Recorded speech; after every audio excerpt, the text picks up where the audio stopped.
विद्यार्थी मित्रांनो नमस्कार.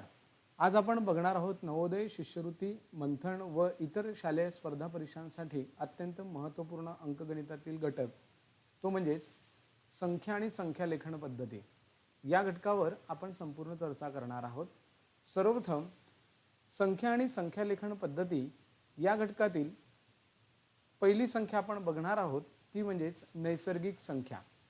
नैसर्गिक संख्येलाच इंग्रजीमध्येच नॅचरल नंबर असे म्हणतात. नैसर्गिक संख्या कशा असतात तर 1, 2, 3, 4 पासून पुढे n पर्यंतच्या संख्यांना नैसर्गिक संख्या म्हणतात.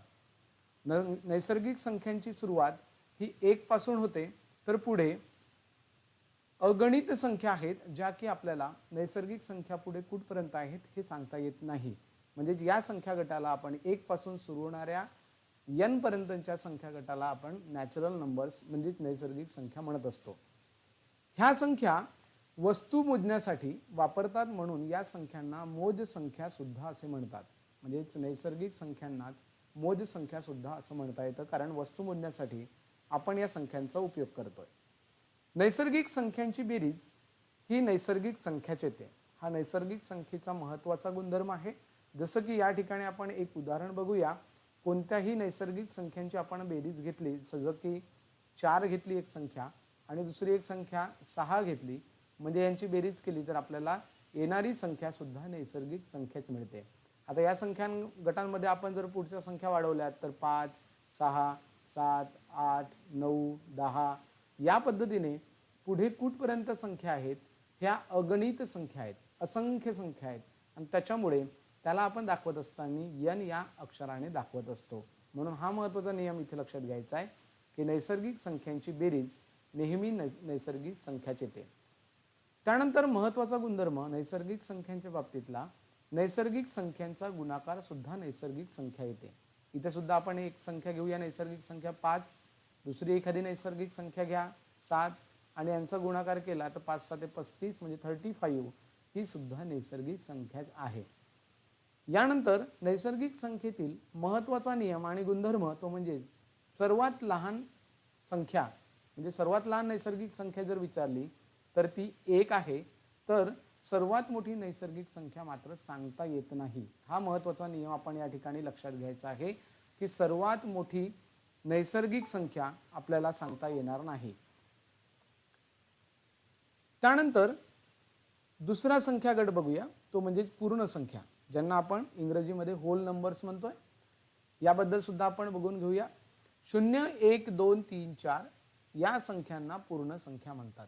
बघा नैसर्गिक संख्या आपण बघितल्यात त्यामध्ये फक्त नैसर्गिक संख्यांची सुरुवात जर आपण बघितली तर 1, 2, 3, 4 पुढे पुढे वाढत जात आहे, 1 1 ने वाढत जात आहे.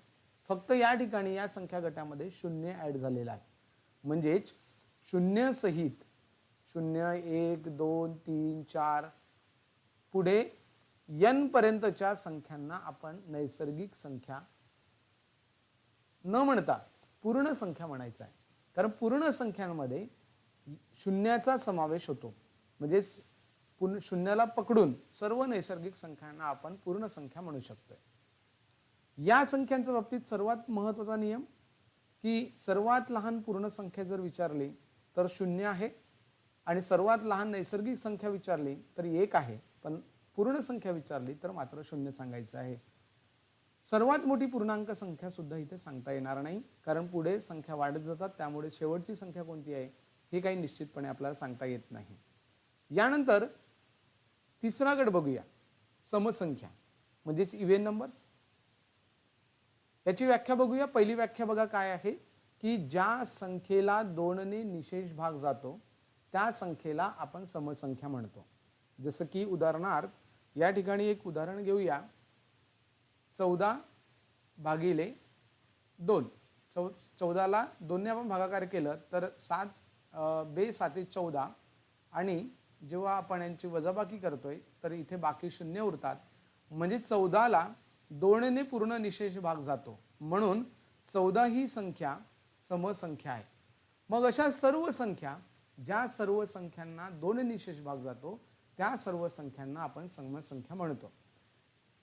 समसंख्येची दुसरी सोपी व्याख्या बघा की प्रत्येक वेळेला आपण दोनने भाग देऊन बघणार नाही. त्यासाठी दुसरी व्याख्या बघा की ज्या संख्येच्या एकक स्थानी 0, 2, 4, 6, 8 यांपैकी कोणताही एक अंक असतो त्या संख्येला समसंख्या म्हणतात. कोणतीही संख्या घ्यायची आहे, त्या संख्येच्या एकक स्थानी एकतर 0 असायला पाहिजे, 2 असायला पाहिजे, 4 असायला पाहिजे, 6 किंवा 8 असायला पाहिजे. एकक स्थानी म्हणजेच युनिट प्लेसला, वन्स प्लेसला हे अंक यापैकी कुठलाही अंक असायला पाहिजे. उदाहरणार्थ बघा 52 ही संख्या दिलेली आहे, 52. इथे युनिट प्लेसला 2 हा अंक दिलेला आहे, म्हणून हिला आपल्याला समसंख्या म्हणता येतं. 106 मध्ये युनिट प्लेसला 6 अंक आहे, म्हणून ही सुद्धा समसंख्या आहे. आणि 1000 या एकक स्थानी सुद्धा 0 अंक आहे आणि या संख्येच्या एकक स्थानी सुद्धा 8 ही संख्या आहे, म्हणून या संख्यांना आपल्याला समसंख्या म्हणता येतं. हे लक्षात घ्या. समसंख्या ओळखत असताना सर्वात महत्त्वाचा नियम, अंक किती असू द्यात. समजा एक संख्या लिहितोय 4, 2, 3, 9, 6. ही संख्या सम आहे की विषम आहे हे ओळखण्यासाठी आपण फक्त एकक स्थानचा अंक बघायचा. एकक स्थानचा अंक 0, 2, 4, 6, 8 यापैकी कुठलाही एक अंक असेल तर त्या संख्येला आपण समसंख्या म्हणायची. म्हणजे जिथे 6 अंक आहे म्हणजे ही समसंख्या आहे. समसंख्येच्या बाबतीतले काही महत्त्वाचे गुणधर्म सुद्धा या ठिकाणी बघून घेऊया. बहुतांश वेळा या गुणधर्मांवर परीक्षेमध्ये प्रश्न विचारले जातात. जसं की सर्व समसंख्यांना 2 ने निशेष भाग जातो. आताच थोड्या वेळापूर्वी सांगितल्याप्रमाणे क्रमागत समसंख्यांमध्ये 2चा फरक असतो. म्हणजे प्रत्येक समसंख्ये म्हणजे पहिली समसंख्या 2, त्यानंतर 4, त्यानंतर 6, 8, 10, 12, 14 या पद्धतीने समसंख्या वाढत जातात. आणि प्रत्येक समसंख्येमध्ये म्हणजे या 2 संख्यांमध्ये 2चा फरक आहे, या 2 समसंख्येमध्ये 2चा फरक आहे, 12 आणि 14 मध्ये 2चा फरक आहे. म्हणजे याचा अर्थ असा की प्रत्येक समसंख्या किंवा क्रमाक्रमाने वाढत जाणारी समसंख्या ही 2 ने वाढत जाते. तिसरा गुणधर्म, कोणत्याही नैसर्गिक संख्येची दुप्पट समसंख्या असते. म्हणजे कोणतीही संख्या घ्या, नैसर्गिक संख्या घ्या, जसं की उदाहरणार्थ नैसर्गिक संख्या आपण बघितलेल्या आहेत 1, 2, 3, 4, 5, 6 या पद्धतीने ह्या नैसर्गिक संख्या आहेत. यापैकी कुठली एखादी नैसर्गिक संख्या घ्या, जसं की 4 घेतलं आणि याची दुप्पट केलं तर 8 येईल. आता इथे समसंख्या घेतली म्हणून समसंख्या मिळाली असं नाही, तर आपण इथे विषम संख्या घेऊया 3 आणि 3चं दुप्पट करूया. दुप्पट म्हणजेच गुणिले 2 केले तर आपल्याला उत्तर येणारे जे उत्तर आहे हे सुद्धा समसंख्याच असते.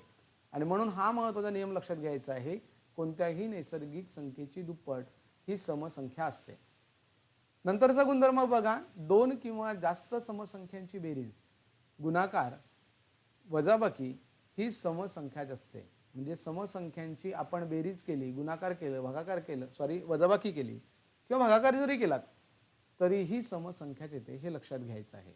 पुढे बघा, कोणत्याही समसंख्येत 1 मिळवल्यास किंवा वजा केल्यास विषम संख्या मिळते. हा महत्त्वाचा गुणधर्म लक्षात घ्यायचा आहे की कोणतीही समसंख्या घ्या, जसं की मी इथे 12 घेतो आणि त्यामध्ये 1 मिळवलं तर आपल्याला मिळणारी संख्या 13 आहे आणि 13 ही विषम संख्या मिळते. किंवा त्यामधून 1 वजा करा, जसं की 12 मधून 1 वजा केलं तरीही आपल्याला 11 मिळते आणि 11 ही सुद्धा विषम संख्या आहे. इथे उदाहरण आपण बघितलेलं आहे. यानंतर बघूया विषम संख्या. विषम संख्येची व्याख्या बघा, ज्या संख्येला 2 ने भागले असता बाकी 1 उरते ती संख्या म्हणजेच विषम संख्या. आणि दुसरी व्याख्या म्हणजेच ज्या संख्येच्या एकक स्थानी 1, 3, 5, 7 किंवा 9 यापैकी कोणताही एक अंक असतो त्या संख्यांना विषम संख्या म्हणायचे. जसं की उदाहरणार्थ बघा, 51 ही संख्या दिलेली आहे, त्यानंतर 109, 1005 आणि 56,837 या प्रत्येक संख्येच्या एकक स्थानचा अंक बघा 1, 9, 5 आणि 7 आहे. म्हणजेच हे विषम अंक आहेत. आणि या अंकांना जर आपण 2 ने भागलं, जसं की 9 ही संख्या आहे, या 9 ला 2 ने आपण भागितलं तर बेच चौक 8 होतात आणि बाकी किती उरतात, 1 उरतं. म्हणून आपण म्हटलेलं आहे की 2 ने भागले असता बाकी जर 1 उरत असेल तर त्या संख्येला आपण विषम संख्या म्हणायचं. आणि विषम संख्येच्या एकक स्थानी कोणता अंक असेल, एक तर 1 असायला पाहिजे, 3 असायला पाहिजे, 5 असायला पाहिजे, 7 किंवा 9 असायला पाहिजे. यापैकी कोणताही एक अंक असायला पाहिजे. जसं की एक उदाहरण घेऊया.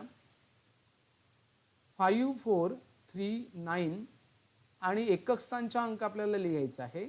जसं की मी इथे पर्याय देतो 1 8 4 आणि 2. कोणता अंक इथे लिहायचा म्हणजेच विषम संख्या तयार होईल, तर नक्कीच 1 हा अंक आपण लिहिला तर या ठिकाणी ही विषम संख्या तयार होईल.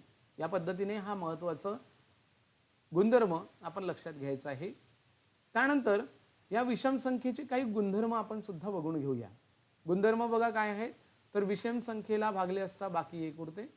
त्यानंतर 2 क्रमवार विषम संख्येमध्ये 2चा फरक असतो. जसं की पहिली विषम संख्या 1, त्यानंतर 3 5 7 9 11 पुढे पुढे वाढत जातात आहे संख्या आणि प्रत्येक संख्या विषम संख्या वाढत असताना 2चा फरक आपल्याला लक्षात येईल आहे. तिसरा महत्त्वाचा नियम, कोणत्याही विषम संख्यांची बेरीज किंवा वजाबाकी समसंख्या असते. कोणत्याही सम किंवा विषम संख्या घ्या, म्हणजे विषम संख्या घ्या आणि त्यांची बेरीज आणि वजाबाकी ही नेहमी समसंख्या असते. जसं की 2 विषम संख्या घेऊया. इथे उदाहरण दाखवलेलं आहे बघा. उदाहरण पहिली विषम संख्या घेतली 13 आणि दुसरी विषम संख्या घेतली 11. तुम्ही कोणतीही घेऊ शकता, दोन्हीही विषम संख्या घ्या आणि त्यांची बेरीज करा. बघा 13 आणि 11ची बेरीज 24 येते आणि येणारी बेरीज ही मात्र नेहमी समसंख्याच आपल्याला मिळणार आहे. इथे दुसरा एक उदाहरण घेऊया. एक 3 घेतोय आणि दुसरी विषम संख्या 5 घेतोय. दोघांची बेरीज केली तर 8 मिळते आणि 8 ही समसंख्या आहे आणि म्हणून कोणत्याही 2 विषम संख्यांची बेरीज ही समसंख्या असते, वजाबाकी सुद्धा समसंख्या असते. चौथा महत्त्वाचा नियम बघा, कोणत्याही विषम संख्येत 1 मिळवल्यास किंवा वजा केल्यास समसंख्या मिळते.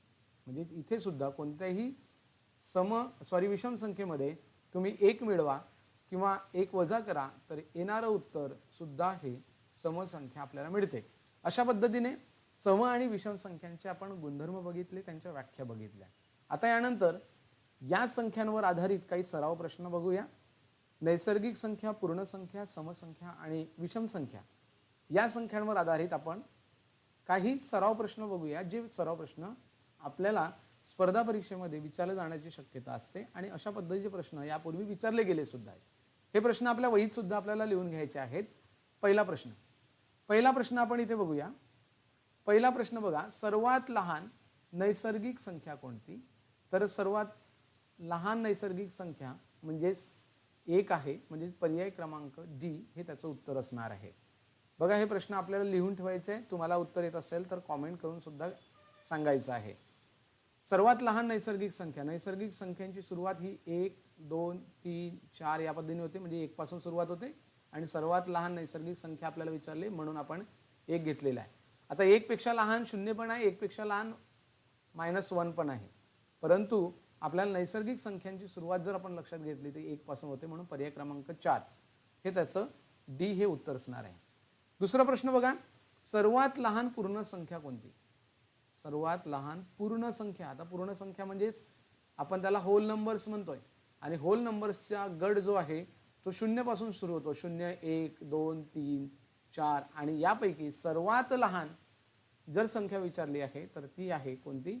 तर पर्याय क्रमांक सी मध्ये असणार 0 ही सर्वात लहान पूर्ण संख्या आहे. तिसरा प्रश्न बघा, खालीलपैकी कोणती संख्या समसंख्या आहे? आता समसंख्या ओळखायची आहे आणि समसंख्या ओळखत असताना त्याच्या एकक स्थानचा अंक कोणता असायला पाहिजे? 2 असायला पाहिजे, 4 6 8 किंवा 0 यापैकी कोणताही एक अंक असायला पाहिजे. आणि इथे 4 अंक पर्यायामध्ये आपल्याला एकक स्थानी दिसतो, पर्याय क्रमांक ए मध्ये, आणि म्हणून पर्याय क्रमांक ए हे त्याचं योग्य उत्तर होणार आहे. आणि इथे विषम संख्या आहे, ही सुद्धा विषम संख्या आहे, म्हणून योग्य उत्तर ए असणार आहे. त्यानंतर प्रश्न क्रमांक 4 बघा, पहिल्या 3 समसंख्यांची बेरीज किती? आता थोडं प्रश्नाचं स्वरूप वाढवलेलं आहे. पहिल्या 3 समसंख्या काढायच्या आधी पहिल्या 3 समसंख्या कोणत्या कोणत्या आहेत? तर त्या आहेत 2, त्यानंतर आहे 4 आणि त्यानंतर आहे 6. या पहिल्या 3 समसंख्या आहेत. यांची बेरीज विचारली, बेरीज केलं तर आपल्याला मिळते 6 आणि 4 10, 10 आणि 2 12, म्हणजे योग्य उत्तर पर्याय क्रमांक सी 12. प्रश्न क्रमांक 5, पहिल्या 3 विषम संख्यांची बेरीज किती असते? तर इथे पहिल्या 3 विषम संख्या सुद्धा आपल्याला काढून घ्यायच्या आहेत. पहिल्या विषम संख्या जर आपण बघितलं तर 1, 3 आणि 5 यांची बेरीज विचारली, म्हणून आपण बेरीज करून घेऊया. बेरीज केलं तर आपल्याला मिळेल 5 आणि 3 8 आणि 1 9 आणि 9 पर्याय दिसतोय पर्याय ए मध्ये, म्हणून हे त्याचं योग्य उत्तर असेल. प्रश्न क्रमांक 6, कोणत्याही 2 समसंख्यांची बेरीज नेहमी रिकामी जागा असते? बघा, कोणत्याही 2 समसंख्यांची बेरीज रिकामी जागा काय असते? तर विषम संख्या असते, समसंख्या असते, मूळ संख्या असते की सांगता येत नाही. आता काय करायचं, जर आपल्याला नियम आठवत नसेल तर आपण काय करायचंय, कोणत्याही 2 संख्या घ्यायच्या, 2 समसंख्या घ्यायच्या. जसं मी इथे 8 4 आणि 8 घेतोय, तुम्ही कोणत्याही घ्या. कोणत्याही 2 समसंख्या घ्यायच्या आहेत आणि त्यांची काय विचारलेली आहे? बेरीज विचारली आहे. बेरीज करायची आणि बेरीज केलं तर काय मिळते? 12 मिळते. 12 ही कोणती संख्या आहे? समसंख्या आहे. आणि म्हणून आपल्याला म्हणता येईल की कोणत्याही 2 समसंख्यांची बेरीज ही नेहमी समसंख्या असते, म्हणून पर्याय क्रमांक बी हे त्याचं योग्य उत्तर असेल आहे. यानंतर प्रश्न क्रमांक 7, 0 ही कोणती संख्या आहे? तर आपण संख्यांचे गट बघितलेत, नैसर्गिक संख्या, पूर्ण संख्या, यापैकी ही कोणती संख्या आहे? तर ही नैसर्गिक संख्या नाही, कारण नैसर्गिक संख्यांची सुरुवात 1 2 3 या पद्धतीने होते. पूर्ण संख्यांची सुरुवात 0 1 2 3 या पद्धतीने होते. विषम संख्यांची सुरुवात 1 3 5 7 या पद्धतीने होते आणि ऋण संख्यांची सुरुवात -1 -2 -3 या पद्धतीने असतात. म्हणजेच आपल्याला म्हणता येईल 0 ही संख्या पूर्ण संख्या आहे, कारण पूर्ण संख्यांच्या गटामध्ये 0 हे समाविष्ट आहे. प्रश्न क्रमांक 8, सर्वात लहान नैसर्गिक संख्या आणि सर्वात लहान पूर्ण संख्या यांची बेरीज किती? आपण टप्प्याटप्प्याने आपण एक एक संख्या काढून घेऊया. सर्वात लहान नैसर्गिक संख्या कोणती? तर 1 आहे. आणि सर्वात लहान पूर्ण संख्या कोणती आहे? ती आहे 0. या दोघांची बेरीज विचारली आहे, म्हणून यांची दोघांची बेरीज करायची आणि बेरीज केली तर उत्तर येतं 1, म्हणजे पर्याय क्रमांक बी हे त्याचं योग्य उत्तर असेल. बघा, प्रश्नाचं स्वरूप थोडंसं अवघड वाटतो, त्याचं समजपूर्व वाचन करायचं. एकदा वाचल्यानंतर समजत नसेल तर तो प्रश्न पुन्हा वाचायचा आणि अशा पद्धतीने उत्तरापर्यंत आपण पोहोचायचं. प्रश्न थोडं लॉंग स्वरूपात दिलेले आहे, डायरेक्ट आपल्याला असं म्हटलेलं नाही आहे 1 + 0 बरोबर किती. त्यामुळे आपल्याला प्रश्न समजून घ्यायचा आहे. त्यासाठी नैसर्गिक संख्या माहीत पाहिजेत, त्यासाठी आपल्याला पूर्ण संख्या माहीत पाहिजेत आणि या पद्धतीने आपण त्या संख्या काढून घ्यायच्या आणि त्यांचे उत्तर काढायचे. प्रश्न 9, 71च्या लगेच आधी येणारी विषम संख्या कोणती? बघा, 71च्या लगेच आधी म्हणजे 71 ही संख्या सुद्धा विषम संख्या आहे आणि याच्या आधी आपल्याला काढायची आहे. याच्या आधी काढायसाठी आपल्याला काय करावं लागेल? प्रत्येक विषम संख्या 2 ने वाढते किंवा 2 ने कमी होते आणि मग याच्या आधीची काढायची आहे, म्हणून आपण -2 करून घेऊया आणि -2 केलं तर आपल्याला मिळेल 69 म्हणजेच 69. म्हणून लगेच आधी येणारी विषम संख्या असेल ती म्हणजेच कोणती? तर 69. त्यानंतर 10वा प्रश्न बघा, थोडा कठीण स्वरूपाचा आहे आणि असे प्रश्न परीक्षेत विचारले गेलेले आहेत. 15 नंतर येणारी 10वी विषम संख्या कोणती?